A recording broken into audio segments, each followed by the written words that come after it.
Então, gente, por que que eu comecei a investir no Bitcoin? Me perguntaram isso. Porque agora eu tenho conhecimento e sei da grande importância que é o Bitcoin. Então, eu vou falar um pouquinho dele de forma assim, bem resumida, tá?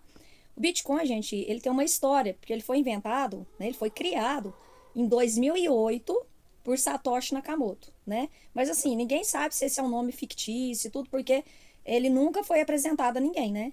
Mas eu acho que provavelmente ele colocou esse nome fictício porque pelo Bitcoin ser uma moeda descentralizada, né? Ele pode ter ficado com medo, porque para o governo não é nem um pouco interessante, né? O Bitcoin. Então, ninguém sabe quem ele é, até hoje, né? E o Bitcoin, ele tem uma proposta que não agrada os governos, como eu falei para vocês. Então, eles protegeram colocando um pseudônimo, né, no nome do inventor do Bitcoin. E nunca, na verdade, nunca foi revelado o nome dele real, né? E eu acho também que não deve ser revelado, pela própria segurança mesmo dele, né? O Bitcoin, ele foi lançado oficialmente foi em 2009, tá? Com a proposta de ser uma moeda digital descentralizada, né? Onde não há o controle nenhum do governo e nenhum país também. E a proposta sempre foi a liberdade, né? Em que para que você possa fazer transações sem nenhuma interferência do governo, né? Pagar, receber. E mais do que isso, você possa fazer uma transação com qualquer pessoa do mundo inteiro, sem ter interferência nenhuma do governo. Quando o Bitcoin foi lançado, gente, a primeira transação comercial, a primeira que foi feita, uma pessoa comprou duas pizzas, né? E essa pizza, na verdade, a gente vê no valor que está hoje o Bitcoin, essa pizza custou, na verdade, 10 mil Bitcoins, né? Então, 10 mil Bitcoins valeria em torno de 6 bilhões. A pessoa comprou duas pizzas e se fosse no preço que está valendo hoje, o valor real hoje do Bitcoin, na verdade é como se a pessoa tivesse pagado 6 bilhões de reais em apenas duas pizzas. Ô, pizza cara, hein? O pessoal sempre lembra disso, né?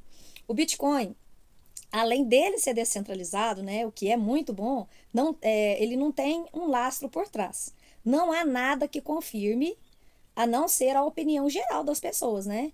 Por quê? Porque que ele não tem um lastro, mas ele tem assim, ele tem a confiança de milhares e milhares de pessoas que foi comprando, comprando, comprando, e ele, quanto mais ele é comprado, mais valor ele tem. Então hoje já é diferente, pois o Bitcoin ele está muito mais consolidado, muito mais mesmo. Ainda tem gente que tem medo pelo fato de não ter o conhecimento sobre ele? Tem muito, mas é milhares de pessoas que ainda tem. Pra você ver, eu investia, fiquei 4 anos e meio investindo em ações de empresas e de boas empresas e tudo mais, mas o Bitcoin eu sempre tive medo de investir. Por quê? Falta de conhecimento. Simples assim, né? Antes ele era visto como uma curiosidade, né? Algo tecnológico, algo legal que tinha uma ideia de descentralização.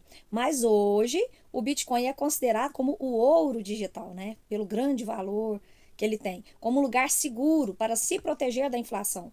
Eu estou falando, gente, é com uma visão de longo prazo, tá? Eu não estou falando de fazer day trade, não, de comprar, vender em pouco tempo, não. É comprar para ficar alguns anos com o Bitcoin para fazer assim uma reserva mesmo, né, de valor, para te dar assim uma tranquilidade financeira futuramente. É um lugar seguro, né, como eu falei, e ter aquela visão que eu falei, visão de longo prazo, porque eu não gosto de especulação, né? Jogar e especular, não. É usar o Bitcoin. Muita gente fala, Bitcoin não é investimento. É claro que é. Ele é o ouro digital. E tem milhares de instituições, presidentes de vários países que estão colocando muito, mas muito dinheiro nele e estão tendo grandes retornos. O que torna o Bitcoin um ouro digital, você sabe o que, que é? Que faz ele ter tanto valor? Que faz ele ter tanto valor é escassez. Tudo aquilo que é escasso é caro, né? Mais caro do que uma borracha. Por exemplo, o ouro, ele é mais caro do que a borracha. Por que ele é mais caro que a borracha? Porque ele é muito mais escasso. Imagina que você tivesse um número limitado de ouro no mundo, né? É o que acontece com o Bitcoin. Ele é super limitado. Ele vai ser minerado ao longo do tempo. O que é minerado? Produzido, feito mais Bitcoins, certo? Até terminar, ele vai ter 21 milhões de unidades só. É muito pouco. 21 milhões de unidades. E pronto. Não vai ser criado e já foi criado mais de 93% dos bitcoins dessas unidades. E muitas delas foram se perdendo, né? Porque as pessoas às vezes iam fazer a autocustódia do Bitcoin, perdia a senha e perdi os bitcoins. Hoje, se todos os bilionários do mundo resolvessem comprar só um bitcoin, simplesmente não haveria bitcoin para todo mundo. Só para você ter noção, quanto mais escasso, mais valor. E ainda tem o halving, né? O que é halving? Halving é de 4 em 4 anos se produz menos bitcoins. De 4 em 4 anos sempre vai reduzindo. Por que, que o real, o dólar não tem tanto valor igual o Bitcoin?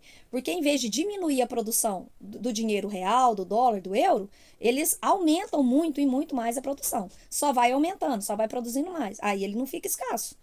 Quanto mais tem, menos valor, certo?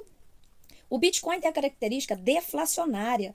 Todas as moedas do mundo, real, dólar, libra, euro, estão sujeitos à inflação, mas sofrem mais, né? Uns sofrem mais, outros sofrem menos, dependendo muito da economia lá do país, né? Por exemplo, o dólar sofre menos efeito da inflação do que o real, no caso, né? E o Bitcoin não tem inflação. Olha que bênção, ele não tem inflação. Muito pelo contrário, ele tem uma característica deflacionária, né? O que que isso significa? Que ele só vai aumentando o valor dele. Cada dia que passa, mais valor ele tem ao longo do tempo. Justamente pela escassez dele. Olha para você ver que interessante. E a escassez e a deflação do Bitcoin leva a pensar que ele vai se valorizar ao longo do tempo, como ele vem se valorizando desde que ele foi criado.